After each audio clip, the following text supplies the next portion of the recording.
सभी। नमस्ते दोस्तों, जय श्री राम। दोस्तों कैसे हैं आप सब।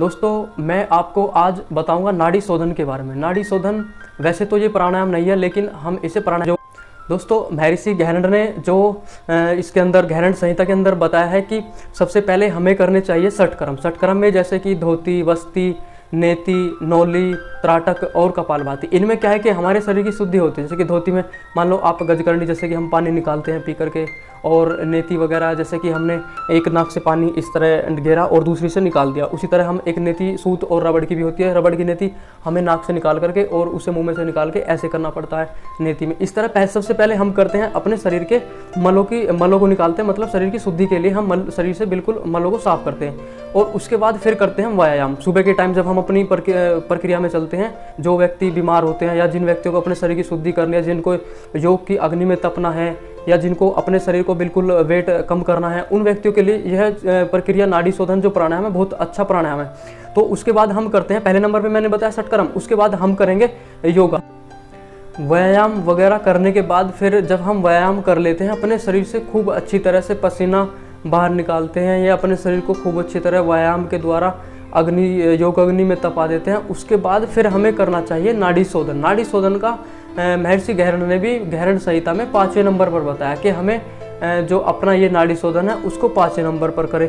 और नाड़ी शोधन के बाद फिर हमको प्राणायाम करना चाहिए। नाड़ी शोधन वैसे तो प्राणायाम नहीं है प्राणायाम की संज्ञा में, लेकिन प्राणायाम से पहले हमें नाड़ी शोधन अवश्य करना चाहिए। क्योंकि नाड़ी शोधन से होता क्या है कि हमारे शरीर के जितने भी मल है, जैसे कि हमारी नाड़ियों में जो मल हमारे अव्यवस्थित खाने से, हम गलत सलत जो हमारा खान पान होता है, रहन सहन होता है, उसके कारण क्या होता है कि हमारी नाड़ियों में मल जम जाता है। उस मल से जब मल जम जाता है तो क्या होगा, आपकी इम्यूनिटी पावर और हार्ट अटैक की बीमारी, बहुत इस तरह की बहुत सी बीमारी हमारे शरीर में पनप जाती है। और हमारे पेट की बहुत सी ऐसी बीमारी होती हैं जो हमें परेशान करती है। इनको हम सभी को क्या करेंगे कि नाड़ी शोधन प्राणायाम से सबसे पहले हम इनको ठीक करेंगे।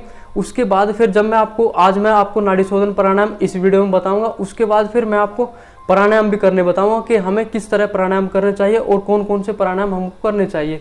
तो मैं इससे एक फायदा और है कि जब हमारी नाड़ियों की शुद्धि हो जाती है, हमारे शरीर की शुद्धि हो जाती है, तो हमारे शरीर में कांति और इम्यूनिटी पावर जो हमारी होते हैं, इम्यून सिस्टम हमारा एकदम स्ट्रांग हो जाता है। और हमारे शरीर में तेज ओज सभी इस तरह एकदम से समझो कि जैसे आप कुछ भी खाओगे थोड़ा बहुत भी, तो वो आपके शरीर में अच्छे से लगेगा। और आप बिल्कुल भी जब आप प्राणायाम व्यायाम करें तो उस टाइम तो उन दिनों आप बिल्कुल भी कोई भी गलत वस्तु ना खाएं।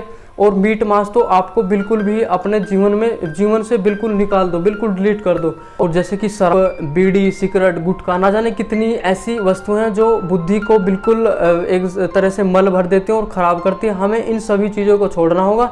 और मैं आपको अब करके दिखाता हूँ प्राणायाम, ये नाड़ी शोधन प्राणायाम। और नाड़ी शोधन करने के बाद मैं अगली वीडियो में आपको प्राणायाम करना भी सिखाऊंगा। सबसे पहले हमें करना क्या है कि एक नाक से अपनी, मान लो अपने बाएं नाक जो आपकी लेफ्ट जो नासिका है, उससे आपको सांस निकालना और लेना है आपको। मतलब जैसे 15 बार सांस निकाला लिया या 10 बार मिनिमम स्टार्टिंग में। और बिल्कुल शरीर आपका सीधा हो। आप पद्मासन, अर्ध पद्मासन, स्वस्तिकासन, जैसे आलती पालती मार के जैसे भी आप चाहो वैसे व्यवस्थित होकर आराम से बैठ जाएं।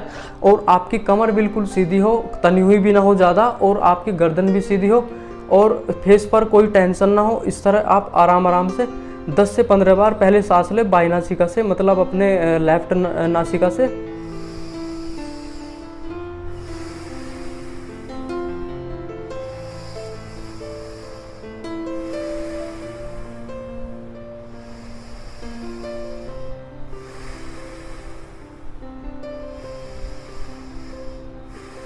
मान लो आपने बाई से लिए 10 बार, और 10 बार अब आपको लेने हैं राइट से, मतलब अपनी दाई नासिका से।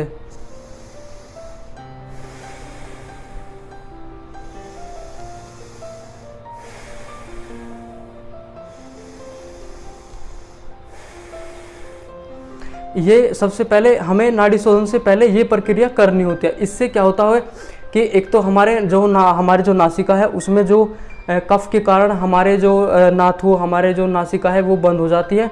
उनमें क्या होता है, जो म्यूकस आए थोड़ा बहुत, जैसे कि आए, उसे आप जो पानी आए या उसे आप निकाल दे। और उसके बाद फिर हमें नाड़ी शोधन करेंगे। और जो कोरोना को जो अब समय चल रहा है उससे भी बचने के लिए हमें ये इस तरह के प्राणायाम और नाड़ी शोधन वगैरह सभी को करना चाहिए। अब मैं आपको बताऊंगा। और इससे एक फ़ायदा और है, ऋषि दयानंद ने सत्यार्थ प्रकाश के अंदर तीन समुल्लास में इसके सभी फायदों को लिखा है कि यदि हम प्राणायाम के फायदों को लिखा है वहाँ पे, इसके ये तो नाड़ी शोधन में प्राणायाम के बारे में लिखा है कि यदि हम प्राणायाम को रोज करें तो हमारी बुद्धि तीव्र होगी। और यह प्राणायाम उन सभी बच्चों को, बड़ों को और बूढ़ों को भी करना चाहिए। उन बच्चों को कराना चाहिए जिनकी बुद्धि कम काम करती हो, उन बड़ों को भी करना चाहिए कि जिनका सामान धर के कहीं सामान रख दिया आपने या भूल गए, आपकी जो मेधा बुद्धि है वो ज़्यादा अच्छा काम नहीं कर रहे हैं, उन सभी को ये प्राणायाम अवश्य करने चाहिए। इससे क्या होता है कि हमारी बुद्धि तीव्र होती है और हमारे शरीर के जो मल है वो सभी नष्ट होता है। और हमारी नाड़ी शोधन इसका तो नाम है ही। और इससे क्या होता है कि हमारी नाड़ियाँ शुद्ध होकर के एकदम शरीर पवित्र होता है और कांतिमान होता है। अब हम इसके बाद मैंने आपको बताया पहले कि सांस कैसे लेना है, उसके बाद अब पहले आपने लेफ्ट से लिया, उसके बाद राइट से लिए कम से कम 10 सांस। उसके बाद अब मैं आपको बताता हूँ कि नाड़ी शोधन कैसे करेंगे। आपको करना क्या है कि सबसे पहले आपको अपनी बाईं नासिका से श्वास बाहर निकालना है, मतलब राइट से श्वास आपने बाहर निकाला, पहले आराम से, उसके बाद तेज थोड़ा, इस तरह मैं आपको बता रहा हूँ। आप और वही पोजीशन, आपकी पैर की स्थिति वही हो, कमर की बिल्कुल एकदम सीधी और गर्दन आपकी सीधी हो एकदम। तो उसी तरह आप करेंगे जैसे आपने पहले किया था।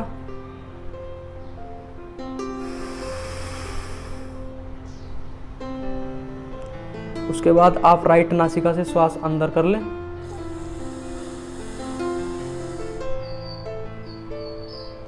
थोड़ा आप अंदर ही रोके श्वास को। राइट नासिका से अंदर श्वास लेने के बाद थोड़ा अंदर रोके, अंदर रोकने के बाद फिर आपको अपनी लेफ्ट से छोड़ना है।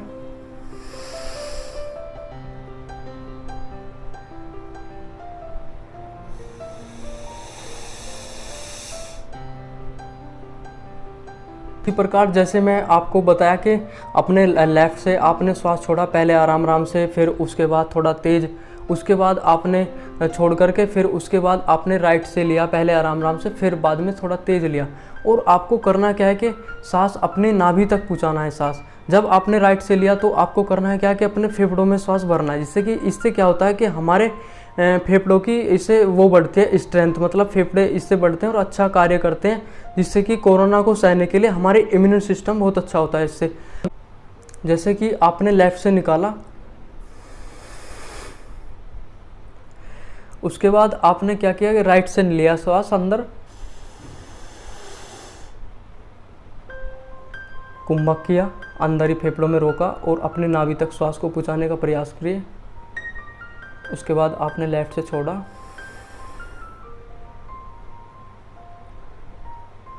इस तरह करने के बाद फिर आपको करना क्या है, जैसे कि आपने लेफ्ट से छोड़ा, फिर आपको राइट से सांस लेना है। इस तरह मैं आपको करके दिखा रहा हूँ।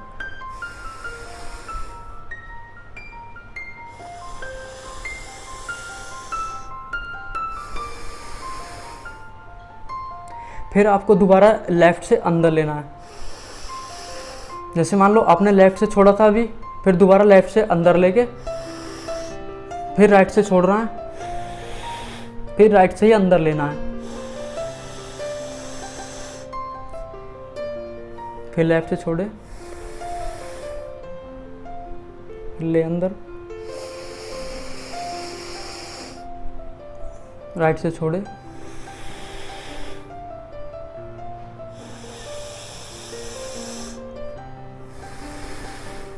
इसी तरह।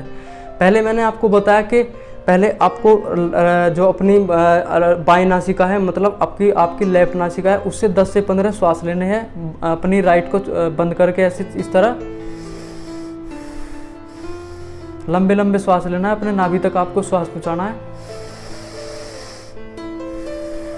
इस तरह कम से कम 10। इसी तरह फिर अपनी राइट से लेना है। और फिर इसके बाद आपको मैंने बताया दूसरा जो आपको नाड़ी शोधन में बताया कि आपको जैसे आपने बाई से निकाला अपने लेफ्ट से, उसके बाद आपने राइट से लिया और अंदर आपने कुंभक किया अपने फेफड़ों में और अपने पेट में। उसके बाद मैंने आपको बताया कि आपने जैसे मान लो अपने लेफ्ट नासिका से निकाला और अपने राइट से आपने लिया, उसके बाद फिर आपने लेफ्ट से निकाला, फिर लेफ्ट से आपके दोबारा आपको अंदर लेना है। जिससे आपने निकाला, फिर दोबारा उससे अंदर लेकर के फिर आपको राइट से निकालना है, फिर राइट से निकाल करके फिर दोबारा आपको उसको अंदर लेना है श्वास को। तो इसी तरह ये जो आपको मैंने नाड़ी शोधन बताए, आप इनका जब अभ्यास करोगे तो आपकी बिल्कुल एकदम सारी बीमारियां और सभी, जैसे कि मैंने आपको जो प्रक्रिया बताई कि इससे निकालना है और इस नासिका से आपको लेना है, बिल्कुल इस चीज़ को आप वीडियो में बिल्कुल ध्यान से देखें। और जैसे कि मैंने बताया कि शरीर की अग्नि को प्रदीप्त करता है, मतलब हमारे जो हमें भूख लगती है उसे अच्छे से लगाता है, और हमारे जो पेट में कॉन्स्टिपेशन और कब्ज वगैरह की जो शिकायत रहती है इनको बिल्कुल एकदम ठीक कर देता है। और जिनको इंसोमानिया वगैरह, सोने में जिनको रात भर नींद नहीं आती है, लेट तक जगते हैं, जिनको दवा लेनी पड़ती है सोने के लिए, वो सभी इसको खासकर करें नाड़ी शोधन प्राणायाम को। क्योंकि और जिनको हार्ट अटैक की बीमारी होती है वो इसको करें तो लगभग किसी योगा टीचर के सानिध्य में करें, और अपने आप तो इसको करें तो बड़े आराम से करें, क्योंकि उनको इससे प्रॉब्लम हो सकती है। तो इस तरह मैंने बताया बुद्धि को तीव्र कर देता है, और भी इसके जो मैंने फ़ायदे बताए, इसी तरह आपको ये व्यायाम, ये नाड़ी शोधन प्राणायाम आपको बहुत फ़ायदा करेगा। और आप इसको अपनी दिनचर्या में डेली सुबह करें। सबसे पहले आपको करने हैं व्यायाम, करने हैं योगासन करने हैं, उसके बाद आपको शवासन करके, उसके बाद जब आपका बिल्कुल शरीर शांत हो जाए, शांत आपका जब शरीर हो जाए, उसके बाद आपको नाड़ी शोधन करना है, और उसके बाद आप प्राणायाम करें। प्राणायाम मैं आपको आने वाली अगली वीडियो में बता दूंगा। अभी आप इस नाड़ी शोधन का प्रयास करें। इसके बाद मुझे एक और नाड़ी शोधन का प्राणायाम बताया, वो मैं आपको अगली वीडियो में बताऊं, क्योंकि ये वीडियो ज़्यादा लंबी हो जाएगी, इसलिए मैं इस वीडियो में ना बता के आपको एक वीडियो छोटी सी बना दूंगा उसके लिए। तो दोस्तों यदि आपको वीडियो अच्छी लगे तो इसको लाइक करें दोस्तों, और कमेंट्स करके बताएं यदि आपके समझ में ना आए, और दोस्तों चैनल को सब्सक्राइब करें और बेल आइकन का भी बटन दबाएं। दोस्तों नमस्ते, आपका दिन शुभ हो।